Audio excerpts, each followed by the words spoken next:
오늘 다루고 싶은 말씀은 매우 간단한 말씀으로 보입니다. 바디메오 이야기입니다. 유년주일학교 학생들이라면 누구나 아는 이야기이고 아마 교회 학교에서 처음으로 배우는 이야기 중에 하나인 거죠. 예수님의 기적 사건을 보여줍니다.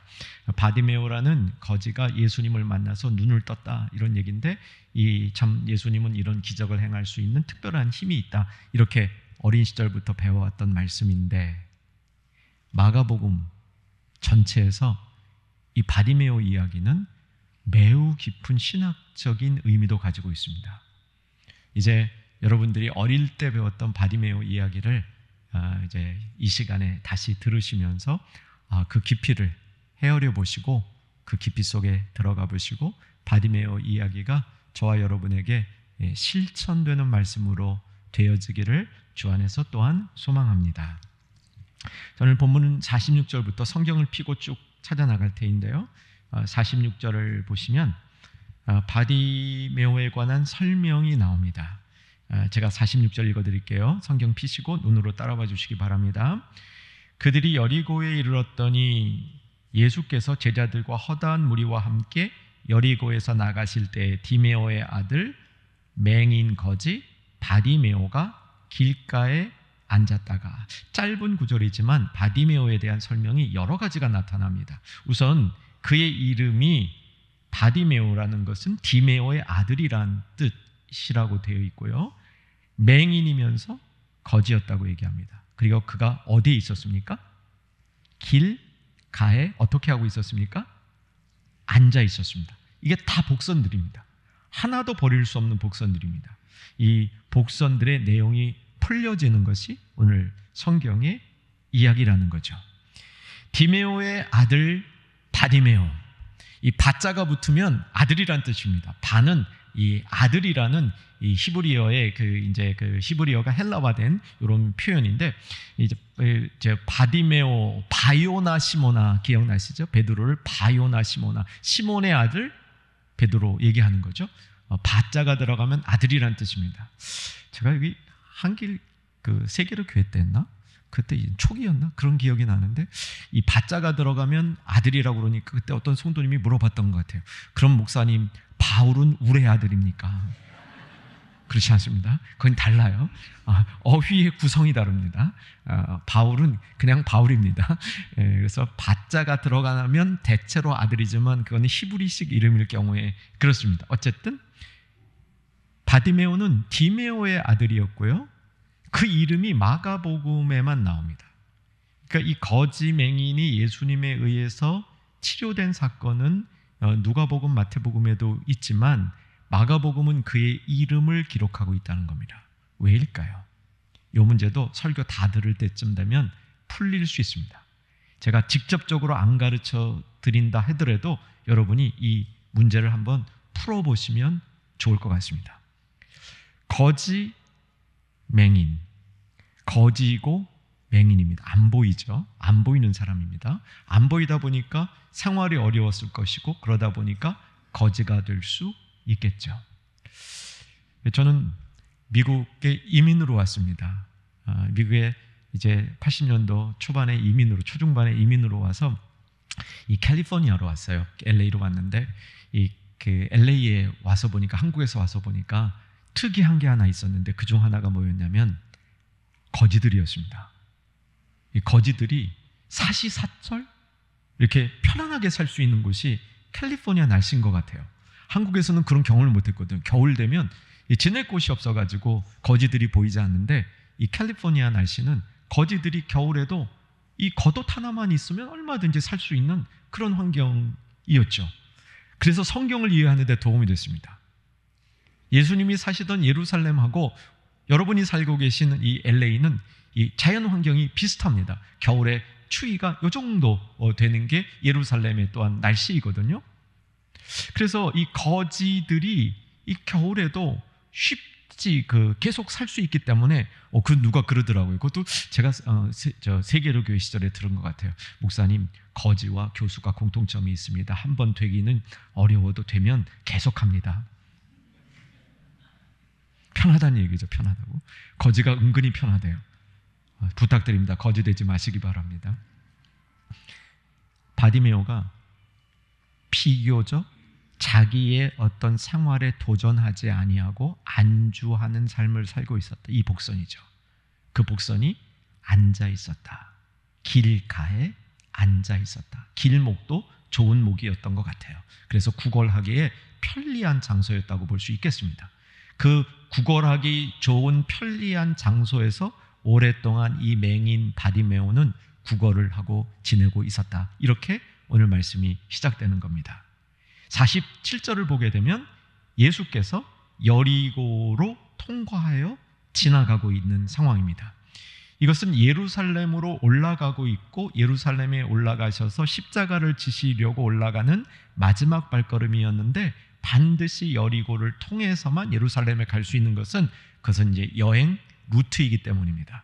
물론 다른 길도 있었지만 대부분의 사람들은 여리고를 통해서 예루살렘에 올라갔고 그날 예수님도 그 루트로 예루살렘에 올라가고 있었는데 이 바디메오가 여느 때처럼 구걸을 하는 겁니다. 뭐라고 구걸을 했는지 47절에 보면 나사렛 예수시란 말을 듣고 소리질러 이르되, 여러분 찾으셨으면 같이 읽어주시면 좋겠어요. 시작. 다윗의 자손 예수여 나를 불쌍히 여기소서 하거늘. 아니 거지가 자기를 불쌍히 여겨달라는 동정은 늘 하던 거였을 겁니다.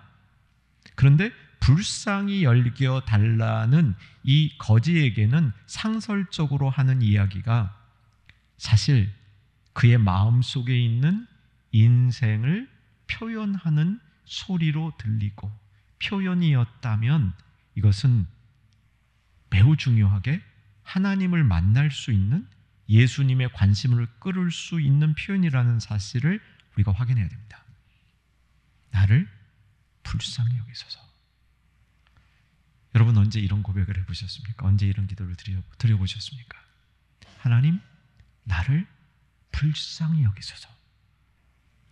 하나님의 긍휼하심을 입는 것이 성도의 근본입니다. 저와 여러분은 매일 복음을 들어야 됩니다. 아멘 되시겠어요? 매일 복음을 들어야 됩니다. 그리고 우리가 복음을 들을 때 우리의 심령이 주님, 나를 불쌍히 여겨주십시오. 내가 정말 불쌍한 상황에 있을 때도 하나님 앞에 나가서 불쌍히 여겨주시옵소서 기도하는 것이 쉽지 않은 것이 이 시대의 사람들의 모습입니다.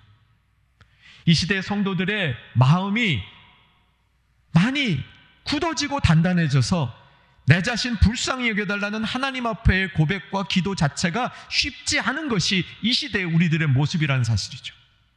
그런데 하나님이 역사하실 때마다 역사하시는 그 장소마다 뭐가 있었냐면 주님, 하나님, 나를 불쌍히 여겨주시옵소서. 이런 마음이 있었다는 겁니다. 약간의 자존심이라는 옷을 벗고 내가 신앙인 척하는 것으로 둘러싼 그 마음을 벗겨내고 내 안에 속에 있는 나의 모습을 그대로 주님 앞에 올려드리면서 주님, 나를 불쌍히 여겨주시옵소서. 어쩌면 바디메오는 진짜 자기가 불쌍하다는 생각을 많이 했지만 그 또한 거지 맹인 생활을 하면서 진짜 내가 불쌍하다는 어떤 깊은 마음속의 인식은 이때 없었는지 모릅니다. 그런데 불쌍히 여겨달라는 그 이야기는 마음의 진심이 없어도 예수님의 귀에 깊게 들릴 수 있는 영혼에 꼭 필요한 떨림이었다는 사실을 우리는 기억할 수 있어야 합니다. 바디메오를 여러분 한번 잠시 이전에 그런 경험이 없다 할지라도 지금 잠시 바디메오가 어그레시브한 거지였을까 아니면 보통 그냥 이렇게 그 일반 거지였을까 생각해보면 어때요? 성격이 적극적이었던 것 같아요? 소극적이었던 것 같아요? 적극적이었던 것 같은 생각이 안 드세요? 이게 제가 미국 와갖고 놀란 이 거지 중에 저기 LA 와서 놀란 이 거지들 보면요, 그때 요즘 이제 이 캘리포니아 다운타운 장 안 가봐서 모르겠는데 그때 보면요 지나가는데 저때 처음 그 세계로 교회 분들은 기억하실 거예요. 그때가 이제 이쪽 그 다운타운 저쪽 일본 타운 쪽에 있었잖아요. 거기 거지들 많았어요. 지나가면요 불러요. 부르는데 이렇게 하고 헤이 이렇게 오래요 자기한테. 그리고 돈 달래요. 전 처음 너무 이상했어요. 아니 달래는 사람이 와서 달라 그래야지. 근데 멀리서 부르더니 이렇게 하고 돈 달라 그래요. 이게 바디메오는 그런 종류는 아니었던 것 같아요. 훨씬 더 적극적인 거지가 아니었는가. 그래서 불쌍히 여겨달라고 그러는 때 주변에 있는 사람들이 조용히 해라 그러니까 조용히 안 하고 더 소리 지른 거죠. 소리 질렀더니 예수님이 듣고 예수님이 자기에게 오라라고 허락해 줬습니다. 자, 이때 흥미로운 일이 벌어집니다. 흥미로운 일이 벌어지는데 50절을 보셔야 됩니다. 50절도 한번 같이 읽었으면 좋겠는데 준비되셨나요? 성경 펴고 계신가요? 네, 50절 같이 읽겠습니다. 맹인이 겉옷을 내어버리고 뛰어 일어나 예수께 나오거늘. 겉옷을 벗어버리고 뛰어 일어나 예수께 나오거늘. 이게 여러분 평범하게 들리시죠? 하나도 안 평범합니다. 거의 있을 수 없는 일이죠. 아직 바디메오는 눈을 못 떴습니다. 맹인입니다. 겉옷을 벗었어요. 뛰어 일어났습니다. 두 가지 동작 다 맹인 거지에게는 기대하기 어려운 매우 놀라운 사건이라는 사실을 우리 이 시간에 인식해야 됩니다. 겉옷이 당시에요. 로마 시대 때 이 겉옷 값을 제가 한번 찾아본 적이 있었습니다. 이 로마 시대 때 겉옷 값은요, 한 6개월 정도 수입 다 합치면 겉옷 살 수 있답니다. 여러분 한 달 수입이 얼마인지 모르겠는데 곱하기 6 해보세요. 그게 겉옷 값입니다. 제가 이제 캘리포니아에서 10년 목회하다가 동부에 가니까 동부에 가니까 좋은 거 하나는 있더라고요. 겨울에 춥기는 한데요, 추울 때는 속옷을 아무거나 입어도 돼. 코트만 잘 입으면 돼. 코트만. 캘리포니아에 사시는 분들은, LA 사시는 분들은 이제 그런 느낌을 이제 많이 잊어버리셨을 거예요. 최근에 추운 곳에서 오시지 않았으면. 근데 이 추운 곳에 가면 겉옷만 잘 입으면 되는데, 이 더운 곳에서 우리 여기 이 캘리포니아 같은 데서 거지에게 겉옷은 자기 집입니다. 겨울 밤에 겉옷만 입으면 생존이 가능하잖아요. 그래서 겉옷은 유대인의 법에 의하면, 예수님 당시의 유대인의 법에 의하면 이렇게 빚을 져서 남의 물건을 차압할 때도 속옷은 가져가도 겉옷은 못 가져갑니다. 예수님 가르침 중에 잘 이해가 안 되잖아요. 누가 너희에게 속옷을 달라거든 겉옷을 내어주며 그러잖아요. 누가 너희에게 와서 속옷을 왜 달라 그래? 겉옷 먼저 뺏어가지. 겉옷이 비싼 건데. 이유는 겉옷은 못 뺏어가는 거예요. 겉옷을 뺏어가면 이 밤에 추위 때문에 생존이 불가능해질 수 있어서 유대인들은 법으로 겉옷을 못 뺏어 가도록 했습니다. 근데 이 거지가 예수님이 부르시니까 무슨 배짱으로, 무슨 믿음으로 겉옷을 벗어버린 거야. 아직 눈을 못 떴습니다. 겉옷 누가 주워가면 어떡해요? 눈이 안 보이는데, 사람이 많은데, 비싼 거 벗어났는데 그냥 가져가면 이 거지 맹인이 어떡할 거예요? 그냥 잃어버리는 거잖아요. 그런데 겉옷을 벗었어요. 여러분, 이 겉옷을 벗는 바디메오의 마음을 헤아려 보셔야 됩니다. 믿음이 좀 생긴 것 아닐까요, 혹시? 아니면 적어도 나를 부르시는 저분에게 다가가는데 겉옷이 거추장스러우니까 벗고 빨리 가고 싶은 마음이 있었다고 볼 수 있지 않겠습니까? 우리에게도 이런 마음이 좀 있어야 됩니다. 내가 예수님 앞에 나아가는데 나한테 중요한 겉옷이지만 그게 거추장스러울 때가 있습니다. 체면 같은 거. 나에겐 중요하지만 예수님께 나아갈 때는 어떤 때는 그 체면이라는 게 굉장히 거추장스러울 수 있습니다. 이 시대의 자존심, 참 그 자존심, 천국 못 가져가는데 천국 가져갈 것처럼 그냥 붙들고 사는 자존심, 그게 때로는 필요하죠. 근데 어떤 때 예수님 앞에 나아갈 때 내 자존심이 하나도 쓸모없을 뿐만 아니라 그것이 나에게 거추장스러울 때가 왕왕 있다는 겁니다. 바디메오는 의식하든 의식하지 아니하였든 겉옷을 벗음으로 예수님에게 조금 더 빨리 가고 싶은 자신의 의지를 보여준 것이죠. 뛰어 일어나. 이것도 불가능한 동작입니다. 정확히 모르겠습니다. 바디메오가 나이가 들어서 맹인이 됐는지 태어날 때부터 맹인이었는지 성경이 기록하고 있지 않습니다. 근데 제가 알고 있는 한 이 맹인 중에서요, 뒤늦게 맹인이 된 사람들은 몸이 굉장히 굼떠요. 어릴 때 맹인이 되면 그래도 몸이 민첩합니다. 바디메오가 만약에 후자였다면, 전자였다면, 그래서 좀 늦게 맹인이 됐다면 몸이 굉장히 굼떴을 겁니다. 뛰어 일어난다는 것은 상상을 못하는 일이죠. 그런데 그가 뛰어 일어났습니다. 왜일까요? 겉옷을 벗은 것과 같은 맥락의 이야기가 아니겠습니까? 겉옷을 벗을 수 없었던 그 겉옷만 움켜쥐고 있으면 내가 생존에 문제가 없다고 생각했는데 겉옷을 벗는 것처럼 나는 이거 못해, 나는 이거 못해 하던 그 생각이 뛰어 일어나는 것으로부터 극복되어지는 암시가 나타나지 않나요? 여러분, 혹시 모태신앙이십니까?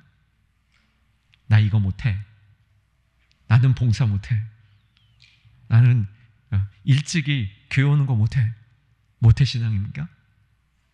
우리 생활 가운데도요, 우리 삶 가운데도 이 나는 못해, 자기가 나 스스로에게 걸어놓은 리미트, 한계가 우리의 인생을 작게 만드는 경우가 많이 있습니다.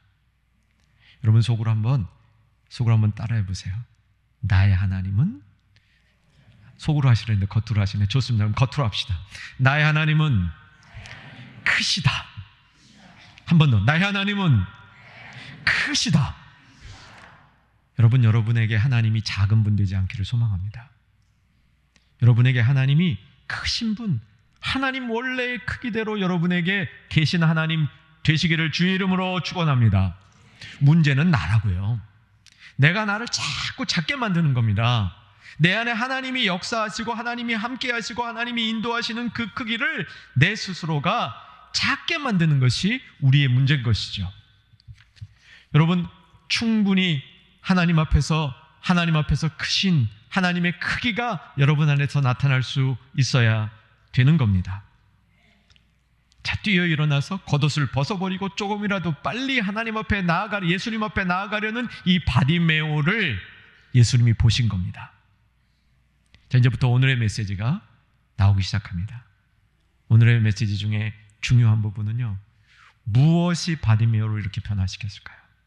길가에 앉아서 구걸하는 데 익숙해였던 거지 맹인 바디메오에게 도대체 어떤 일이 일어났었기 때문에, 어떤 음성이 들렸기 때문에 그가 겉옷을 벗고 할 수 없다, 나는 맹인이라 내가 어떻게 걸어, 어떻게 뛰어, 그 할 수 없다는 자기의 한계를 극복하고, 여기 뛰어 일어나, 이게요, 그 원어 표현에 보면 용철처럼 튀어 일어나라는 뜻입니다. 그냥 이렇게 앉아 있다가 튀어 오른 거예요. 튀어 오른 거. 길거리에 앉아 있던 사람이 튀어 올라서 예수님 앞에 달려간 겁니다. 이게 어떻게 가능했는가? 오늘 본문 안에 가능한 이유의 단서가 있습니다. 자, 다시 한번 성경으로 돌아와 주시면 예수님께서 부르시는 장면입니다. 아까 50절을 읽었는데 49절을 안 읽었습니다. 49절 중요한 구절인데 읽으시면서요, 여러분 한번 무엇이 바디메오를 변화시켰는지, 이런 행동을 유발시켰는지 한번 단어 하나를 찾아보시기 바랍니다. 49절 찬찬히 읽어갑시다. 예수께서 머물러 서서 그를 부르라 하시니 그들이 그 맹인을 부르며 이르되 안심하고 일어나라, 그가 너를 부르신다 하매. 여러분, 어떤 단어가 여러분 마음속에 딱 잡혔습니까? 안심하고 일어나라, 그가 너를 부르신다. 저는 안심하라는 단어가 바디메오의 마음속에 확 들어온 것 같습니다. 안심하라.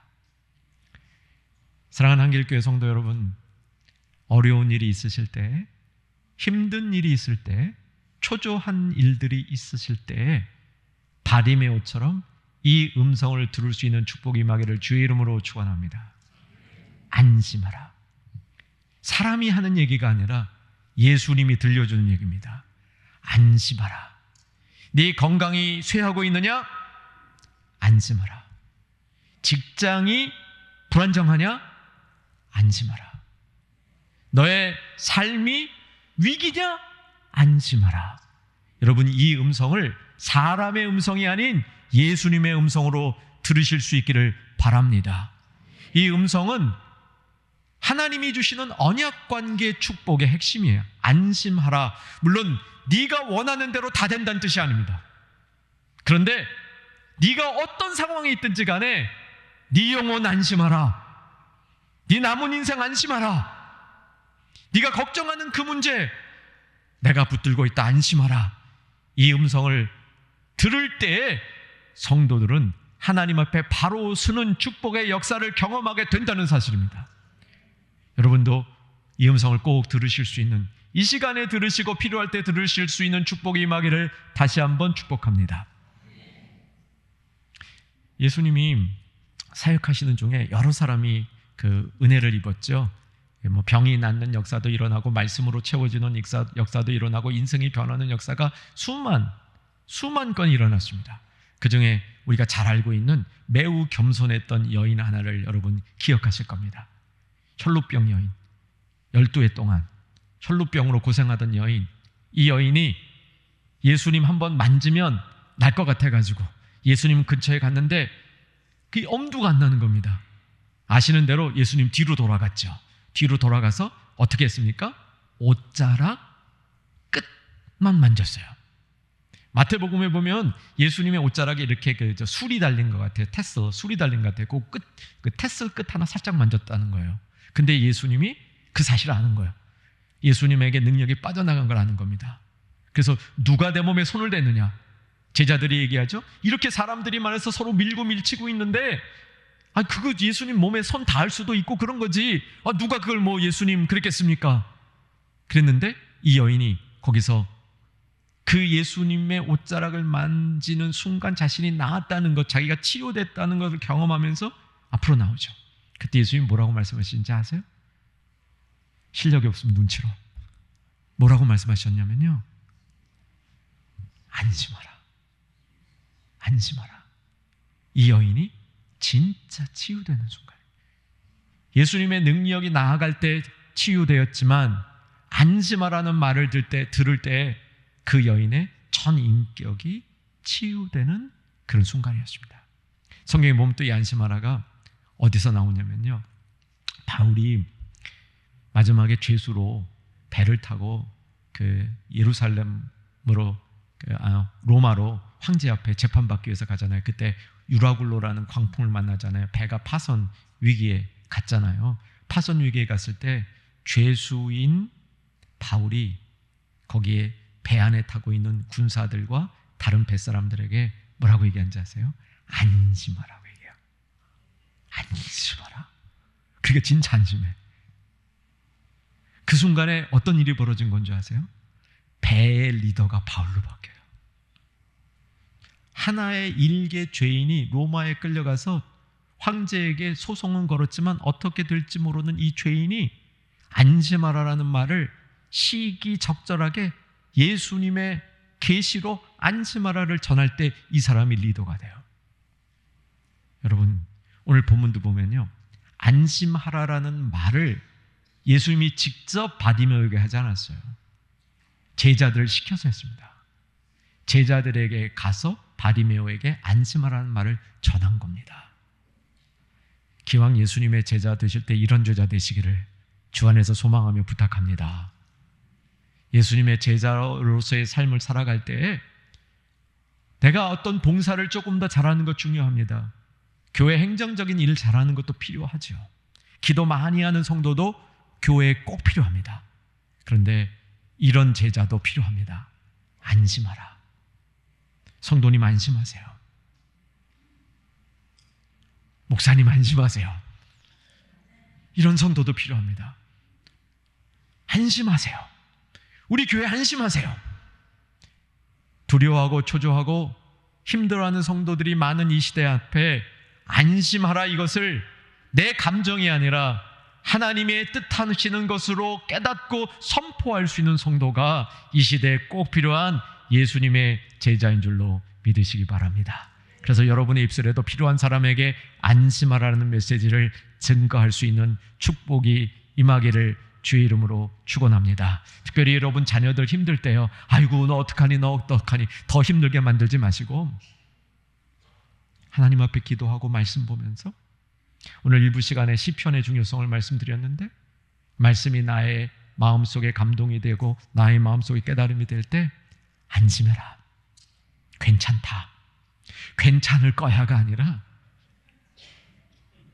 괜찮다, 정말 주님이 주시는 그런 마음으로 이 담대함을 선포할 수 있는 복된 한길의 성도님들 되시기를 주의 이름으로 축원합니다. 이제 다음 메시지로 갑니다. 눈을 뜨지요. 우리가 잘 알고 있는 대로 눈을 뜹니다. 51절, 예수께서 말씀하여 이르시되 네게 무엇하여 주기를 원하느냐. 맹인이 이르되 선생님이여 보기를 원하나이다. 매우 쉬운 답 같죠? 이게 매우 쉽지 않아요. 여러분 한번 지금 바로 예수님이 여러분에 나타나서 내가 너에게 뭐 해줄게, 뭐 해줄까? 한 가지만 얘기해. 뭐 원하시겠어요? 준비 안 되셨죠? 다수의 분들이 준비 안 되셨을 겁니다. 준비 안 되신 성도님들이 의외로 많아요. 내가 너에게 뭐 해줄게. 그럼 바꿔볼까요? 힘들지? 내가 너에게 얼마 줄까? 떠오르세요? 또 괜히 예수님 앞에 많이 달라 그러면 안 주실까 봐 조금만. 바디메오가 튀어 일어나 자기 자신을 스스로 작게, 그리고 하나님을 작게 만들었던 그 자기의 모습을 떨쳐냈던 것처럼 이 시간에 보기를 원하나이다. 어쩌면 가장 진솔한 자기의 필요인데도 우리가 하나님 앞에 그것을 드러내지 못하는 경우가 참 많이 있다는 겁니다. 놀라운 일이 벌어졌죠. 바디메오가 눈을 떴습니다. 아멘이죠? 네, 할렐루야입니다. 근데 눈만 뜬 게 아니야. 그냥 눈만 뜬 게 아닙니다. 인생의 디렉션을 얻었습니다. 이제 그 말씀을 드리고 오늘 말씀을 마치려고 그래요. 바로 오늘 이야기 전에, 바디메오 이야기 전에 어떤 이야기가 마가복음에 기록이 되어 있냐면, 예수님이 12제자와 함께 마가복음 예루살렘을 올라가셔요. 거기서 십자가에 못 박혀 죽으실 것을 예고합니다. 그 중에 요한과 야고보가 와서 예수님 예루살렘에 올라가시면 왕이 될 터인데 우리를 한 사람을 오른편 외편 그러니까 가장 중요한 자리에 세워주세요. 그러죠. 근데 그 얘기를 하기 전에 이들이 예수님에게 와서 뭐라고 질문하냐면, 주님, 우리가 원하는 것을 들어주셔야 됩니다. 예수님이 그 얘기를 듣고 그러신 다음에 그래도 물어봐요. 그래? 그럼 내가 너에게 뭐 해주길 원하냐? 그런 거예요. 그랬더니 하나는 우편에 하나는 좌편에. 예수님이 삐 그러신 거예요. 너희가 구할 것을 알지 못한다, 이렇게 말씀하신 거예요. 근데 이게 바디메오 때는요, 보기를 원하나이다. 그러니까 예수님이 딩동댕 하신 거예요. 맞았다 얘기하는 거예요. 그러면서 눈만 뜨게 해주는 게 아니라 삶이 달려갈 영혼의 방향도 보여주겠다. 영적인 눈을 뜨게 해 주신다는 이야기입니다. 자, 그 얘기를 성경을 보면서 확인하십시다. 52절. 예수께서 이르시되 가라, 내 믿음이 너를 구원하였느니라 하시니 그가 곧 보게 되어 그 다음 예수를 길에서 따르느니라. 전에는 그가 길에 어떻게 했어요? 길가에 앉아 있었습니다. 눈을 뜬 다음에 어떻게 됩니까? 그가 길에서 예수를 따라요. 자기 길로 가지 않았습니다. 길에서 예수를 따랐습니다. 이 길이 예루살렘의 십자가제로 가는 길이에요. 골고다로 가는 길입니다. 그 길을 따라갔다는 거예요. 바디메오가 예수님의 멋진 제자가 됐다는 겁니다. 다른 제자들 예수님 십자가 질 때 다 도망가잖아요.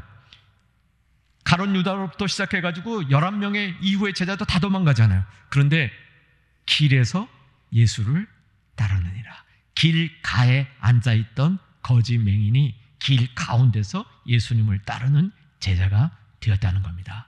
왜? 영적인 눈을 떴기 때문입니다.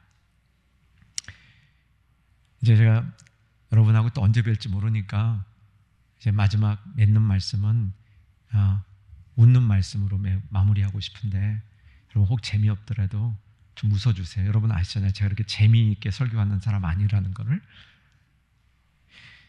창세기 12장 보시면요, 찾으실 수 있으면 빨리 찾아줘도 좋습니다. 굉장히 유명한 구절이죠. 창세기 12장 1절에 보면 하나님이 아브라함을 부르십니다. 고향 친척 아비 집을 떠나, 이렇게 말씀하시고요. 너에게 복을 주시리라, 이렇게 얘기를 합니다. 너를 축복하는 자를 내가 축복하겠고 너를 저주하는 자를 나도 저주하리라, 이렇게 얘기합니다. 그 다음 부분을 잘 들으셔야 되는데요, 성경에 로또가 나옵니다. 로또 뭔지 아시죠? 네, 로또. 여러분 꼭 오늘 로또를 맞으시길 바라서 제가 이 말씀으로 맺는데, 4절 읽어드릴게요. 이에 아브라함이 여호와의 말씀을 따랐고 로또 그와 함께 따라갔으며, 로또 그와 함께 따라갔으며. 로또 맞는 길이 그와 함께 따라갔으며, 따라가는 겁니다. 예수님을 따라가는 겁니다. 예수님을 따라가는데 길가가 아니라 길 가운데로 예수님께 따라가는 겁니다. 어디까지? 예수님이 가시는 곳까지. 바리메오는 예수님이 가시는 곳 십자가까지 따라갔죠. 한길에 복된 성도님들이 예수님을 길가에 앉아서가 아니라 길 가운데로 따라서 예수님이 가신 곳까지 따라가는 축복이 임하기를 주의 이름으로 축원합니다.